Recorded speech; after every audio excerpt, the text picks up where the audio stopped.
En 1968 se desarrolló un movimiento estudiantil que dejó una huella indeleble en la historia del país.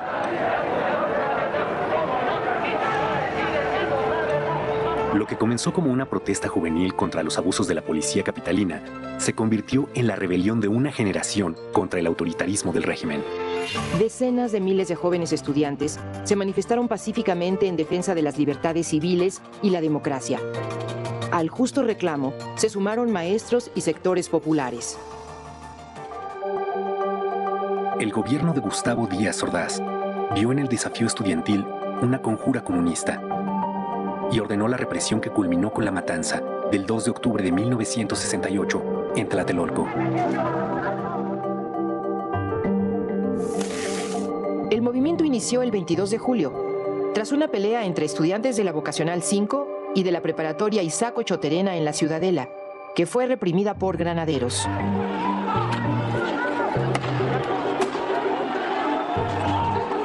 El 26 de julio, dos manifestaciones en el centro de la Ciudad de México, una de protesta contra la represión y otra conmemorando la Revolución Cubana, también fueron reprimidas por la policía. Ante la respuesta autoritaria, la protesta estudiantil se extendió. Escuelas de la UNAM y del Politécnico se declararon en paro. Después lo harían escuelas privadas y universidades de varios estados.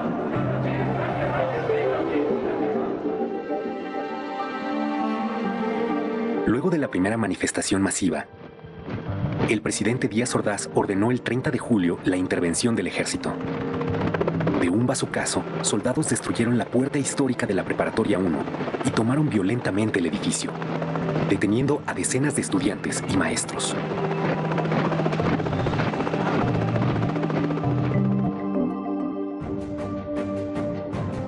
El rector de la UNAM, Javier Barrosierra, asumió una actitud ejemplar.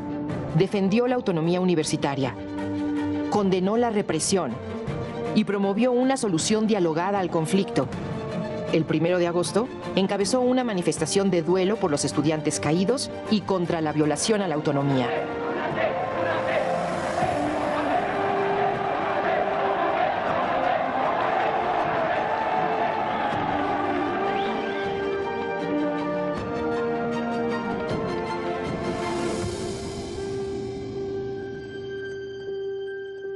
En los primeros días de agosto, los estudiantes formaron el Consejo Nacional de Huelga, con representantes de escuelas de la UNAM y el IPN.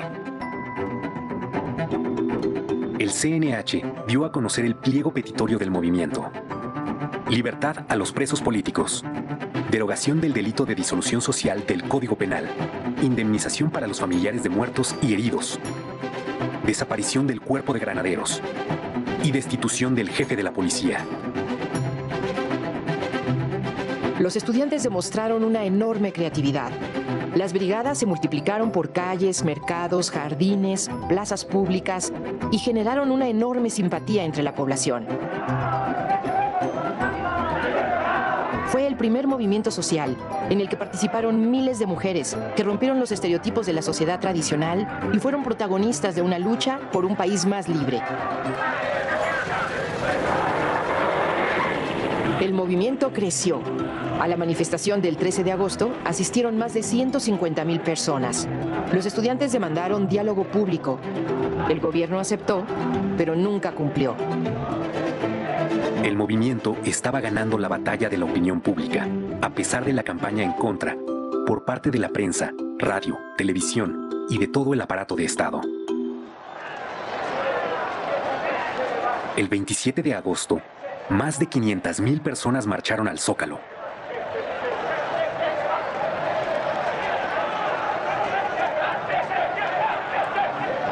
El 1 de septiembre, con el aval del Congreso, el presidente Díaz Ordaz anunció que tomaría medidas para imponer el orden.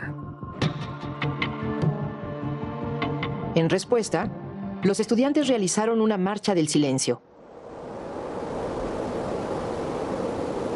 El 13 de septiembre, más de 250,000 personas marcharon bajo un silencio imponente. Ejemplar.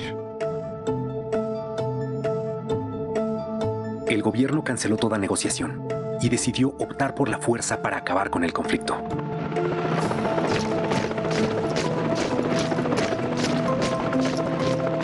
18 de septiembre, el ejército ocupó la ciudad universitaria. 500 estudiantes fueron detenidos. El 23 de septiembre se tomó violentamente el casco de Santo Tomás y la vocacional 7 de Tlatelolco, venciendo la tenaz resistencia estudiantil.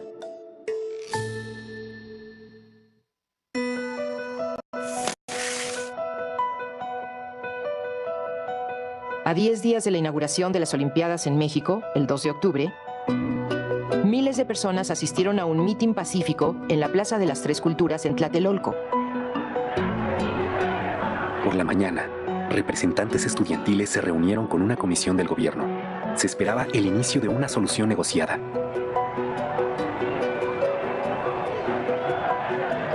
Pero Díaz Ordaz ya había decidido acabar con el movimiento y dio la orden al Estado Mayor Presidencial, a un cuerpo de élite militar, el Batallón Olimpia, a unidades del ejército, a la policía, de reprimir a los manifestantes. Desde horas antes, francotiradores oficiales se apostaron en los edificios que rodeaban la plaza. Poco después de las 6 de la tarde, un helicóptero lanzó 2 bengalas. Fue la señal para que las tropas avanzaran sobre la plaza a bayoneta calada. Los miembros del Batallón Olimpia aparecieron en el edificio Chihuahua, donde estaba la tribuna y se encontraban los dirigentes del movimiento. El objetivo declarado era detenerlos. Sin embargo, otro grupo del Batallón Olimpia disparó desde las alturas contra sus propios compañeros, contra los militares y civiles que ocupaban la plaza.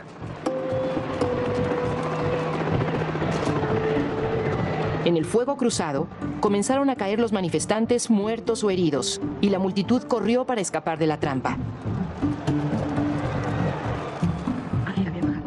Fue una sangrienta masacre en la que murieron estudiantes y población civil, incluidos niños que asistieron al mitin.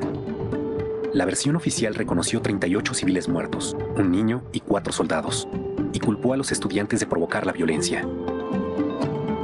El periódico inglés The Guardian realizó una investigación y publicó que 325 personas fueron asesinadas ese día. Los heridos se contaron por centenares y por miles los detenidos, muchos de ellos torturados. Los líderes del Consejo Nacional de Huelga fueron recluidos en la cárcel de Lecumberri y el Poder Judicial los juzgó como terroristas. El 2 de octubre se cometió un crimen de Estado contra los estudiantes y el presidente Gustavo Díaz Ordaz asumió toda la responsabilidad. Asumo íntegramente la responsabilidad personal, ética, social, jurídica, política e histórica por las decisiones del gobierno en relación con los sucesos del año pasado.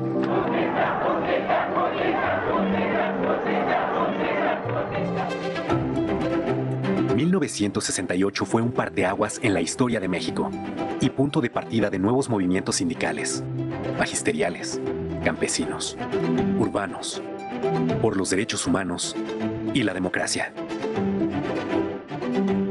El movimiento de 1968 es un triunfo de la memoria colectiva contra el intento institucional de imponer el miedo, el silencio y el olvido.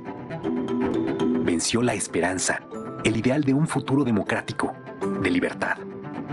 Por todo ello, el movimiento estudiantil de 1968 y el 2 de octubre no se olvidan.